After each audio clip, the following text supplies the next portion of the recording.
This is absolutely perfect for the St. Louis Blues as an NHL insider reveals the perfect candidate as Doug Armstrong continues searching for a second line center. We're going to break down all these reports on this one key player and exactly why the St. Louis Blues need to be in on him. We're going to break down all this and so much more later on this episode. Before we get into that, we're trying to reach a goal of 4,000 subscribers. So if you're enjoying this content on the St. Louis Blues, which we're not going to slow down on, go down and hit that free subscribe button. It helps us out a bunch. And in return, we'll give you updates from prospects, recaps, trades, rumors, games, anything you can think of right here on Blues Digest. But with that, let's just hop straight into this today, where we do know the St. Louis Blues have filled out their roster quite a bit. We did a video on Pavel Zacha yesterday, and it doesn't stop there, where we get another report coming from James Murphy of RG and a reporter for the Boston Bruins going in to say Casey Mittelstadt could potentially be on the move,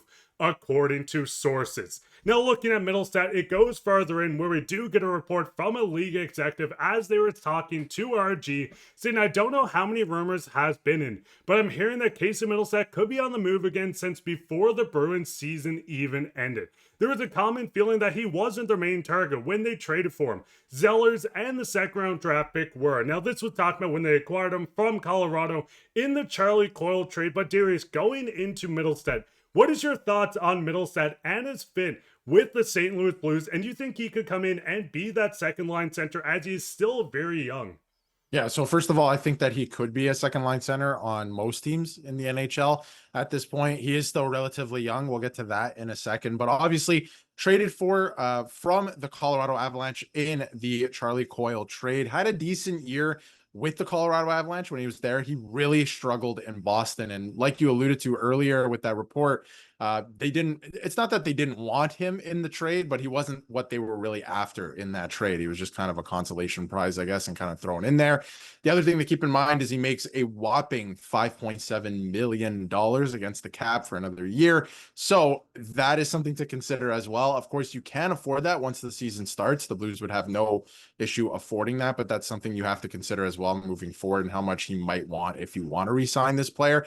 The other positive, I guess, is that he doesn't necessarily have a positive worth right now. I feel like he's coming off of a pretty lackluster performance with the Boston Bruins to end the year. And again, not a great team, but, did not look good with the team. So I feel like you can maybe get him for, you can buy low on him right now per se. So in terms of the actual fit and how he fits in with the team, he could come in and play second line center. He's a guy that, if you were to put all the tools together, his entire, skill set together consistently, could be a really, really good center in this league, especially offensively, but hasn't been able to do that in his career so far. And Mark, personally, when a player starts to get up to that 24, 25-year-old, range there, I feel like they are just who they're going to be as a player. Very rarely across the league do you see a player completely change the way they play after like 26 years old, for example, which Casey Mittelstadt is. So maybe he just is what he is at this point. That's exactly what you're getting. I don't know if there's any more room for growth. Again, there's little things that you can pick up on, including, how to play in the playoffs, because it is a different game. We've seen guys like Ovechkin, transform the way they play and, remain successful. Of course, it does happen, but very rarely. So that's something I'm looking at too. So all of these things you have to consider, but I do think that it's an interesting fit with the team. He could play second line center. Him and Kyrou together could be a very interesting dynamic as well, because I'm, again, just assuming that Snuggerud is going to stay there on the first line, but that could be very interesting. So I think it's something they should at least consider, look at, of course, do their due diligence to try and get better. And like we mentioned with Pavel Zacha, who I would prefer if you're going to make a trade with the Boston Bruins, you can move Suter to the wing. So that could be interesting as well. But ultimately, if you're going to trade with the Boston Bruins, there's a different player I'd want out of that team.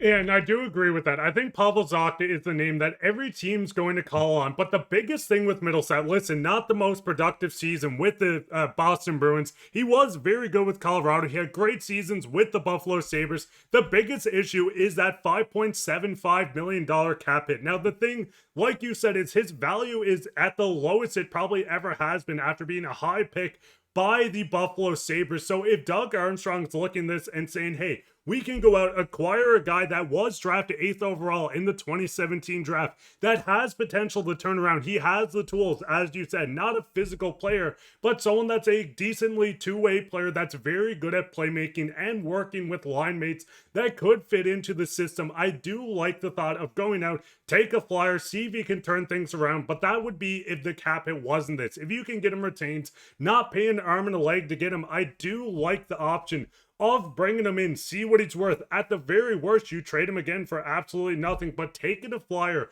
on younger players could be the difference on this team going on a deep run. And listen, they'll do a deep run anyways, but one key player like this could turn the franchise into a legitimate Stanley Cup winner if his production continues. But going more into James Murphy, he said they were intent on restocking picks and prospects. We spoke on this yesterday, going in how Don Sweeney did a great job at deadline, but he wants to get younger and players that are younger.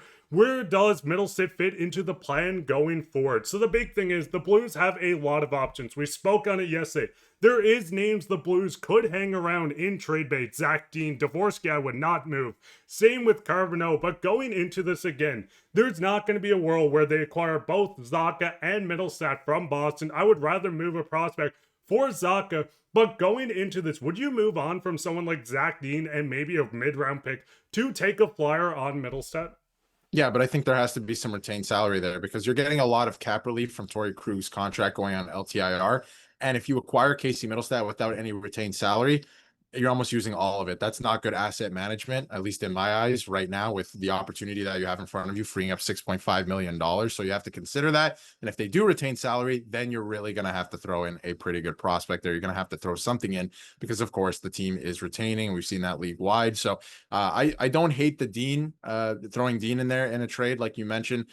Don't hate that. I wouldn't touch some of the higher end prospects, of course, that we've been covering and talking about the last little while, because I just don't think Casey Mittelstadt, like I was saying, I don't think his value is at his highest right now, not even close to it. You could probably buy low on him, so that could make some sense. And I don't think that the Boston Bruins necessarily are dying to move off of him, but I think it would be nice for them to move off him because he makes so much money. They probably want another player that fits their system a little bit better in that spot, another young player, and they want draft picks, like you showed in that report. They want draft picks, some younger players. So the St. Louis Blues have a lot of them, and obviously they did that for a reason, so they could trade for positions of need. And this is a situation where you could do that, but ultimately I would not make that move for Casey Mittelstadt with where he's at and what he's shown with the Boston Bruins so far. I would go after another player like Pavel Zacha. I think that could fit this team perfectly, but I do think it could be an interesting option, but the trade would not be 1-for-1. There's no way you could do it without retaining salary. So for those reasons, I don't think they should do it, but you never know. Doug Armstrong likes to get creative sometimes, and maybe he gets creative in a trade here. And I think the big thing is, if you can get Zach in, I would love to put him straight onto the second line, but bringing Mittelstadt in kind of stops the growth of these young guys like Dvorsky, Carboneau getting into the lineup, as you're just packing more talent that you can't waive or really send down to the minors within the system of Blues fans. What is your thoughts on this report? Is Mittelstadt a guy that you would like Doug Armstrong to take a flyer on? Would you rather see someone like Pavel Zacha? Let us know down below. And speaking about down below, we're going to do everyone's favorite section of comment today, coming from Stefan, and he says he would give the Blues incredible depth. They'd go very deep in the playoffs this year and next, and that was touching on Pavel Zacha as well. So if you want to go down and leave a comment on anything on this, a target you want them to go under, or anything like that, we'd love to cover it in comment of the day, so keep your eye out for that. But I've been your host, Mark, with my co-host Darius, and take care.